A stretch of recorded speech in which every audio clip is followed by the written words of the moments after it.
You're on.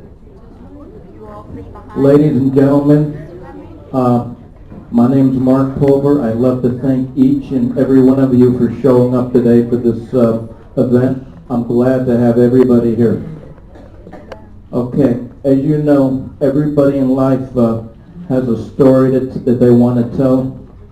And so here's where I begin. I was born in 1958. I was born a blue baby with a cord around my neck.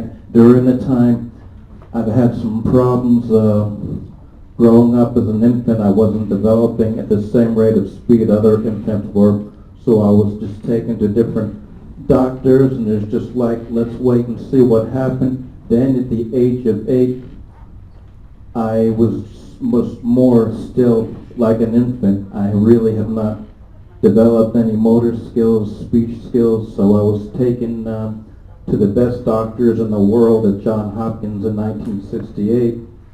They couldn't do anything. It was their suggestion that I would be institutionalized, but my mother had other plans for me. So she did research, I guess, through the newspapers and asking around with the little resources they had back then, because there was no iPods, there was no internet. So my mother did finally find a place in Philadelphia under Dr. Doman, the Institute for National Achievement and Development. So I went there and I slowly began to progress little by little, but I was diagnosed there with a minimum of brain damage, and I eventually began to improve. So I went through grade school, then I went through high school, and I had problems growing up, trials and tribulations. I had a pretty good, decent life. Then in 2007, I was re-diagnosed with autism. And so one night, Mother and I were watching TV, and I saw a Temple Grandin show. She had autism. This was very impressive and very uplifting for me, and very encouraging, because she had a PhD as a psychologist. I saw her movie and wrote and read her book. This is where my story comes in. Living life with autism, the world through my eyes. So I decided I was going to write a book, and I asked my cousin Robert Shustak on the book some advice on how to start writing the book. So he just said to me, all you have to do is just start writing. And so I did.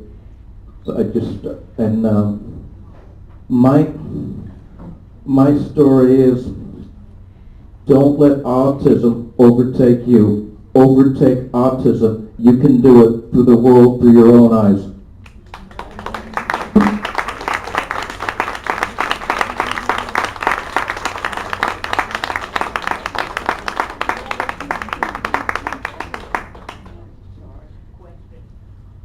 Okay, everybody, I'm taking Q&A. Does anybody have any questions? Yes, ma'am. Are there different types of autism?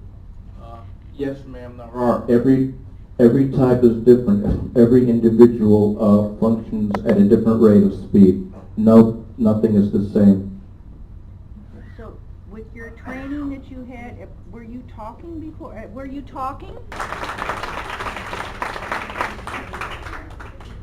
Yes, Diane.